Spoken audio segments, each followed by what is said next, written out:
Hello everyone, my name is Carlos. I am a game developer, photographer, and watch enthusiast. And today I'm going to show you this super cool Invicta, which is basically my first Invicta. And I just never really thought I would buy one.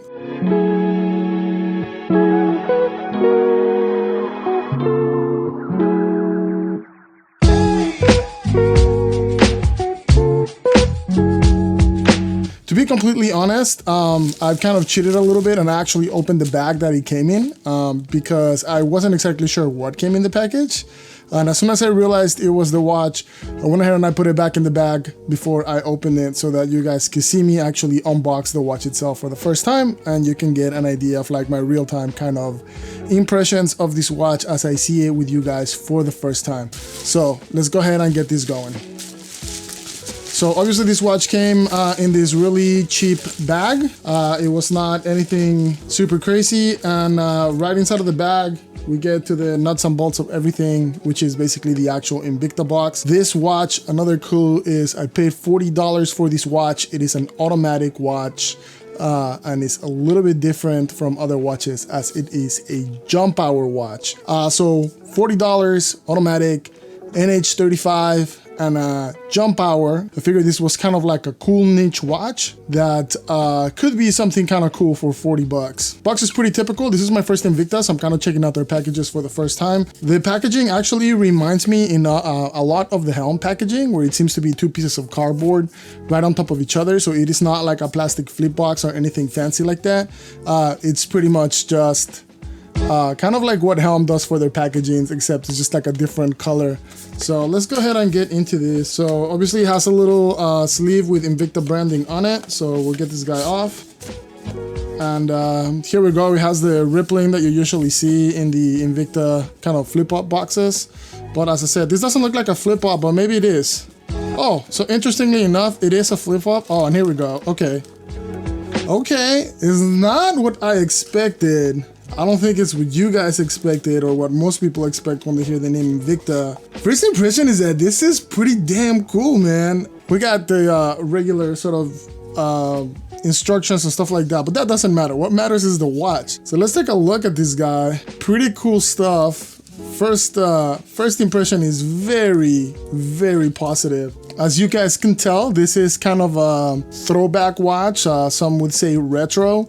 So it's actually a very small case and a tiny little bracelet. So this bracelet, I mean, my guess is that this bracelet is under 18 millimeters. Definitely not what I was expecting. It winds pretty good. I said NH35, so it has winding and hacking. So I can now actually see the seconds slowly moving through the jump hour. So pretty cool stuff. Let's go ahead and open it up a little bit more. You know, for $40, I feel like this is kind of an awesome watch. Like, it's not a watch that I would wear all the time. Honestly, like, it's a little too small for me. The NH35, if you were to go online and buy a brand new NH35, you're paying $35 to $40.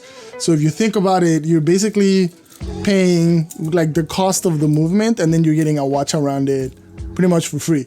So I think that that's pretty damn cool from Invicta. And I said it's actually something that's a little different. So I'm gonna go ahead and take my Mido Ocean Star GMT off, and just so I can kind of put this guy on the wrist and get an idea of what this is like.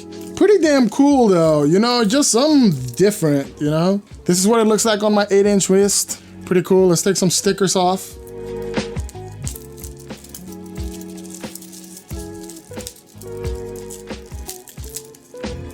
The bracelet overall is pretty nice. It basically just has like a brush look. And you know what? I'm kind of surprised with the case. The case is a lot better than I expected. It's mostly polished with like some brushing right on the top.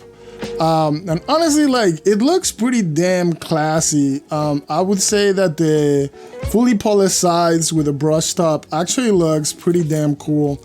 So here, let me get the junk out of the other side of the bracelet. Could use a little bit of a wiping down just from the stickers, but just rubbing my fingers against it. Dude, like, this is pretty cool. You know, like, people in the watch hobby give Invicta way too much shit. Like, honestly, like, I understand that they make some really bold watches that are not for everybody, but Their pro divers are awesome, and to be honest, they have two pro divers. They have the NH35 Pro Diver, which is an awesome deal. You can get that thing, I want to say, like for way under $100.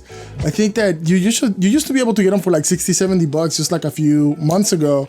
And then they also have a Swiss version of the Pro Diver that ships with a SW200. So super good movement, high quality, and that watch is basically under $200. You can get them on Amazon for like $170, sometimes even cheaper, like $150, I think is the cheapest that I've ever seen them. And it's just like a solid homage Rolex diver. Like, I know that not everybody's into homages, but like they're really like just awesome, affordable watches with like great movements in them and like pretty good water resistance. And I think this little jump hour is another example of just like an awesome idea by Invicta that is not this huge, gaudy, nasty mess, but it's something like kind of unique and affordable. So an automatic digital watch with a jump hour, I think that is something that it's pretty freaking awesome. Maybe a little hard to read in between hours, but man, like it's still great. Let me set the time on this guy. So yeah, we pulled it all the way out, and sure enough, you know what? Setting the time is actually super smooth. So that's pretty much it, guys. I'm gonna get you guys some beautiful footage of this, get some numbers of the watch on the time grapher, and then I will get back to you with some information once I've had a chance to wear this guy for a little bit, size it, and just spend some time with it and get a kind of a better feeling of what the wearing experience is like. All right, see you soon. Bye. Hey guys, what's up? Sorry, I kind of got busy this week and I haven't been able to actually get all of the camera equipment out. So I'm trying to sort of multitask, walk the dog, finish this video so I can actually go ahead and post it. I want to give a shout out to my son Angel for being my cameraman. I wouldn't be able to finish this video without him. So for me, the final thoughts are that this watch is really great. I'm really happy with what Invicta has done here. You know, Invicta gets a really bad rap for making these really kind of ugly watches, but the reality is that they actually make really good watches. I mentioned before the Pro Diver, great value, great movement, great water resistance. So really, I think that this particular Invicta is kind of like a great example of taking that to the next level.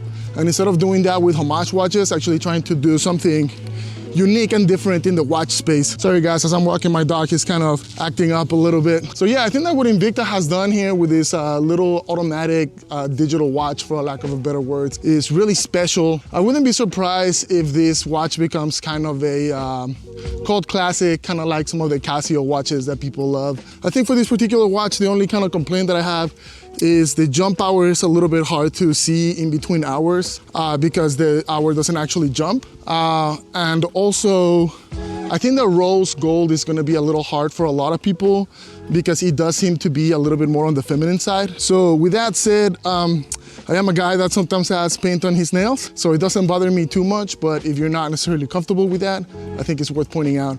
With that said, I think that if the rose gold was matched with a different strap, maybe like a really nice brown strap, then I think that it could change the dynamic of the watch quite a bit. But anyways, that's pretty much it, guys. The watch on the time grapher was accurate enough. I was able to regulate this guy down to about 6 seconds a day. Obviously not anything near cost. But once again, you know, I think that this is like a really fun watch for $40, you know?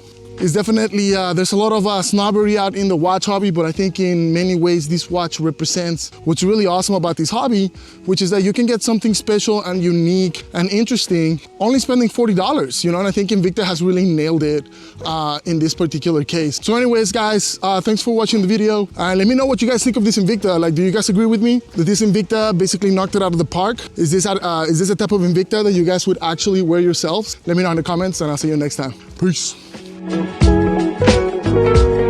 Behind the scenes, making it happen, my cameraman. What do you think, Mr. Angel?